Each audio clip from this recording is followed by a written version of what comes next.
Welcome to NPTI Florida. My name is Chris Williams, and today we're going to be looking at hip mobility using some bands and also some kettlebells. Now the hip is a ball and socket joint. It's where the femur, the thigh bone, inserts into a socket called the acetabulum. It's a very structurally sound joint. However, if you are performing exercises such as squats, deadlifts, kettlebell swings, power cleans, things of that particular nature, the large multi-joint compound exercise, it is imperative that the hip joint is completely warm. Now when I say warm, because the hip joint has got multi ranges of motion, sagittal plane, forward and back, frontal, side and in, and also transverse rotational, we need to ensure that we mobilize it and warm it appropriately. So what we're going to do with one of our advanced students on our advanced diploma is actually look at some banded hip mobility exercises and some kettlebell hip mobility exercises. So the first one we're going to do is in the sagittal plane. So Ryan here is going to put the band around his hip and then get into a kneeling position, like so. So this band right now is actually pulling him into hip extension in the sagittal plane, and what he's going to do is just straighten this out. So this is in the dorsiflex position. There we go. And he's going to sink his hip back and allow the band to pull him forward to mobilize the hip in this axis here. And we're going to do about 5 for demonstration purposes, nice and steady. So kind of like a 202 tempo, 1, 2, 1, 2. It's controlled, it's very precise, it's very deliberate. Once we've done 5 on that side, we're then going to change over and do 5 where the band is now pulling you into hip flexion. Okay.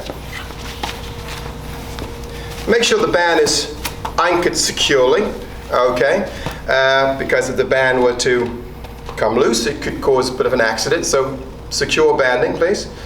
And just keep that torso up a little bit more. That's it. As you go back, sink the hip and push forward. And so we're doing 5 in the sagittal plane as such. After 5 there, what we're going to do is the same action from a joint standpoint, but we're changing the force application. So the force application for the next exercise is going to come in the transverse plane, which means that Ryan's going to face forward, and the band's going to be coming from the side as he's moving in the sagittal plane back and forward here, like so. And once again, we will do it on both sides for demonstration purposes. And you can feel the dynamic, especially with regards to the intrinsic core muscles, because now he has to fight against being pulled here. If you think about it, when you do complex exercises such as power cleans, jerks, deadlifts and squats, the intrinsic core muscles is integral in keeping the body in a rigid and stiff position so that the forces can transmit up and down the body accordingly. Let's turn the next side for demonstration purposes for our audience.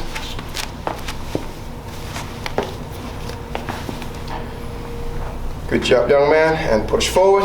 And clearly, as you're using a band, it's what we call variable resistance. So if Ryan wanted to make this a little bit more difficult, he just can come out to the side, so come a little further to the side, to enhance the transverse force application. Okay, keep the chest up, sink at the hips, and push forward, and thank you. So that's 2 routines that you can do with the band. The next one you can do is to concentrate on the transverse axis. So in this case, we're going to be looking at what we called internal rotation, also known as medial rotation of the hip. In this case here, what we have is the force application pulling us into hip external rotation. So in that case, we have to work our hip internal rotators, like so. And this is a very deliberate and gradual movement. It's not about fast-paced movements. It's very precise. You're not compensating by shifting your body. It's just allowing your hip to do this, to mobilize in that transverse plane. Okay? And then conversely, we'll face the opposite direction. And now we have the hip being pulled into internal rotation. And we are now working and warming our external rotators, of which there are primarily 6. Deep external rotators, nice and steady.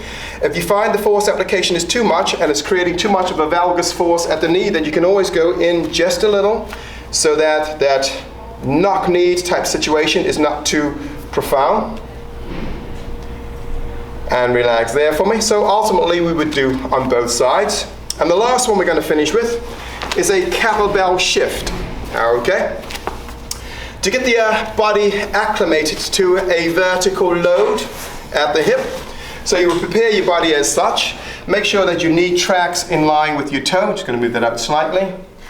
Dorsiflex that foot over here. So you'll pick up a kettlebell and keep the intrinsic core muscles engaged like such, and you'll shift your body weight to me, nice and steady, and slowly back. We'd do about 8 to 10 of those in a very, very deliberate, controlled manner, okay? And ultimately, after we've completed our 8 or 10 on this side, we'll then move on to the next side. And that is how you can mobilize your hip, or some alternatives for mobilizing the hip when you're about to participate in a good kettlebell routine that involves the total body, barbells or dumbbells, okay? That's your tip of the week from NPTI Florida. Thanks for following NPTI Florida, Orlando, Tampa locations. I'm Pat Sherman. We appreciate you guys following us on Instagram, Facebook. Also subscribe to us on YouTube. We're going to do a great job this year and giving you guys as much information about the personal training, health, and wellness industries as possible. We have 2 programs, 600 hours, ACCSC Accredited, personal training, as well as advanced health coaching and youth fitness and nutrition. Once again, thanks for following us. We look forward to helping you out this year.